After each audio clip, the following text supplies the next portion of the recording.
మరో breaking news చూస్తున్నాం. Informer నెపంతో మావోయిస్టు రాతను సహచర మావోయిస్టులే హత్య చేశారు. సంఘటనపై మహిళా దళిత ఐక్యవేదిక సంఘాలు పక్కమంటున్నాయి.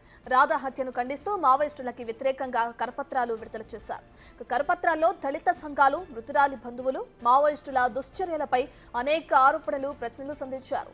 అగ్రవుల సభ్యులకు ఒక న్యాయం, దళిత బిడ్డలకు ఒక న్యాయమా అంటూ ప్రశ్నించారు. కుల, వర్గ, మతరహిత సమాజం కోసమే మావోయిస్టుల పోరాటమైతే ఇంకా కులమత్తులో ఎందుకు జోగుతున్నారని నిలదీశారు. రాధ కుటుంబానికి అండగా నిలుద్దాం, న్యాయం జరిగే వరకు పోరాడదామంటూ కరపత్రాలలో ప్రచురించారు.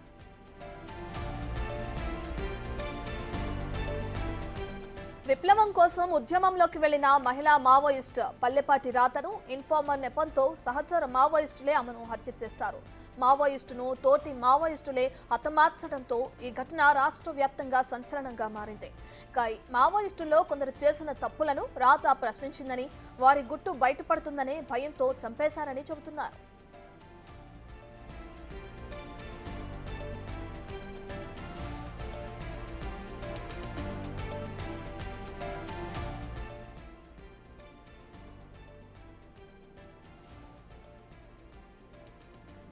ఆరేళ్ల క్రితం ఇంటి నుంచి బయటకు వెళ్లిన కుమార్తె విగత జీవిగా తిరిగి ఇంటికి చేరడంతో తల్లిదండ్రులు కన్నీరు మున్నీరయ్యారు. ఇన్ఫార్మర్ నెపంతో తమ బిడ్డను అన్యాయంగా చంపేశారని రాధా కుటుంబ సభ్యులు ఆరోపిస్తున్నారు. ఆరేళ్ల క్రితం రాధను మావోయిస్టులు మార్చింది వారేనని, ఇప్పుడేమో నిర్దాక్షిణ్యంగా చంపి రోడ్డుపై పడేశారని ఆవేదన వ్యక్తం చేశారు. మావోయిస్టుల్లోనూ అగ్రవర్ణాలు, అణగారిన వర్గాలు అనే తారతమ్యం చూపిస్తున్నారని ఆగ్రహం వ్యక్తం చేశారు.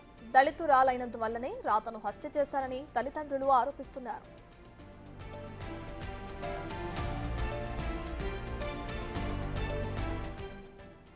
ఇదే అంశానికి సంబంధించి మరింత సమాచారాన్ని మా ఇన్పుట్ ఎడిటర్ పవన్ అందిస్తారు. రైట్ పవన్, ఇన్ఫార్మర్ నెపంతో రాధ అనే మావోయిస్టును హతమార్చినట్లు కూడా రాష్ట్ర వ్యాప్తంగా సంచలనం సృష్టిస్తుంది. దీనికి సంబంధించిన డీటెయిల్స్ ఏంటి? ఆమెని అంటే ఇన్ఫార్మర్ నెపంతో చంపేశారని కూడా తెలుస్తుంది. అంటే ఏ కోణంలో వాళ్ళు ఇన్ఫార్మర్ అనుకోవడం జరిగింది? అయితే ప్రస్తుతం మావోయిస్టు పార్టీలో కూడా అటు రాధా హత్య ఘటన కొంత చర్చకు దారితీస్తుంది. 2017లో నర్సింగ్ విద్యార్థినిగా ఉన్న రాధను అప్పట్లో చైతన్య మహిళా సంఘానికి చెందిన కొంతమంది ఆమెను ఆ మావోయిస్టు భావజాలం పట్ల ఆకర్షితురాలను చేశారు. అదే సమయంలో మావోయిస్టు పార్టీ అగ్రనేతకు చికిత్స చేయాల్సి ఉందంటూ ఆమెను ఇంటి నుంచి తీసుకెళ్లారంటూ కుటుంబ సభ్యులు ఆరోపిస్తున్నారు. అప్పటి నుంచి పూర్తి స్థాయిలో అజ్ఞాతంలోనే రాధా ఉండిపోయింది. ఆ తర్వాత ఆమెను నీల్సోగా నామకరణం చేసిన మావోయిస్టులు ఆమెను పూర్తి స్థాయిలో ఏఓబిలో ఆ మావోయిస్టు పార్టీకి వాడుకున్నారు. ఆమె కమాండర్గా, ఇన్స్ట్రక్టర్గా కూడా బాధ్యతలు అప్పచెప్పారు. కానీ అకస్మాత్తుగా మావోయిస్టు వ్యతిరేక కార్యకలాపాలకు పాల్పడుతుంది, కోవర్టు ఆపరేషన్స్కు పాల్పడుతుంది. మరికొంతమంది వ్యక్తులతో జట్టు కట్టి అటు మావోయిస్టు సానుభూతి పరులు, ఇతరుల సమాచారాన్ని అంతా కూడా బయటకు చేరవేస్తుంది. ఇప్పటికే రాధా సోదరుడు సూర్యం అటు పోలీసులు ఆయనకు ప్రభుత్వ ఉద్యోగం ఇప్పించారు, పెద్ద ఎత్తున నగదు కూడా ఇస్తూ ఉన్నారు. దాంతో ఈ సమాచారాన్నంతా కూడా మావోయిస్టు పార్టీ సానుభూతి పరులకు సంబంధించిన సమాచారాన్నంతా కూడా బయట వ్యక్తులకు చేరవేస్తుందంటూ ఆమె పైన ముద్ర వేశారు. అంతేకాకుండా క్రమశిక్షణ రాహిత్యానికి పాల్పడుతూ ఉంది, అందుకే ఆమెను చంపివేశాము, ఒక మావోయిస్టు ద్రోహిని ఏరివేశామంటూ మావోయిస్టు పార్టీ అయితే ఒక లేఖను విడుదల చేసింది. కానీ దీనిపైన అటు దళిత సంఘాలు పెద్ద ఎత్తున నిరసనను వ్యక్తం చేస్తున్నాయి. ఎందుకంటే మావోయిస్టు పార్టీలో మొదటి నుంచి కూడా అగ్రవర్ణాలు ఆధిపత్యం చెలాయిస్తున్నాయి. దళితురాలు కాబట్టే ఆమెను క్రమశిక్షణ రాహిత్యం, కోవర్టు ముద్ర వేసి హత్య చేశారంటూ ఇటు కుటుంబ సభ్యులతో పాటు నిన్న ఖమ్మంలో కొంతమంది ప్రజా సంఘాలు కూడా ఆందోళన వెలుబుచ్చాయి. కానీ దీని పట్ల అటు మిశ్రమ స్పందన లభిస్తుంది. ఏదైనా ఒక సంఘటన జరిగి మావోయిస్టుల ఎన్కౌంటర్ జరిగితే పెద్ద ఎత్తున అటు ముందుకు వచ్చే ప్రజా సంఘాలు లేకుంటే హక్కుల కార్యకర్తలు ఇప్పుడు ఎక్కడికి పోయారంటూ అటు రాధా కుటుంబ సభ్యులందరూ కూడా ప్రశ్నిస్తున్నారు.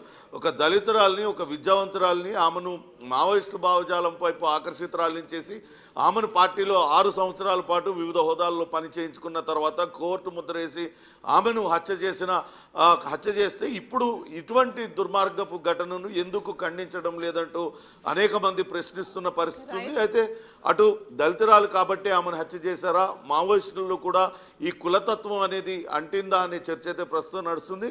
కానీ మనకు అందుతున్న సమాచారం ప్రకారం కేవలం సెక్షువల్ జెలస్తోనే రాధను హత్య చేశారు అనే సమాచారం కూడా కొంతవరకు అటు మావోయిస్టు పార్టీ సర్కిల్స్లో కలవరం రేపుతూ ఉంది. ఈమెను కావాలనే ఆమెను అక్కడ లైంగికంగా వేధింపులకు గురి చేసి ఆమెను హత్య చేశారా లేకుంటే మరొక ఏమన్నా జరిగిందా అంతర్గతంగా అనే దానిపైన పూర్తి స్థాయి నిజాలు బయటకు రావాలంటే దీనిపైన ఒక ఫ్యాక్ట్ ఫైండింగ్ కమిటీని వేయాలంటూ కూడా కొంతమంది ప్రజా సంఘాల నేతలు కోరుతున్న పరిస్థితి అయితే ఉంది Ratna. Right, thank you Pawan.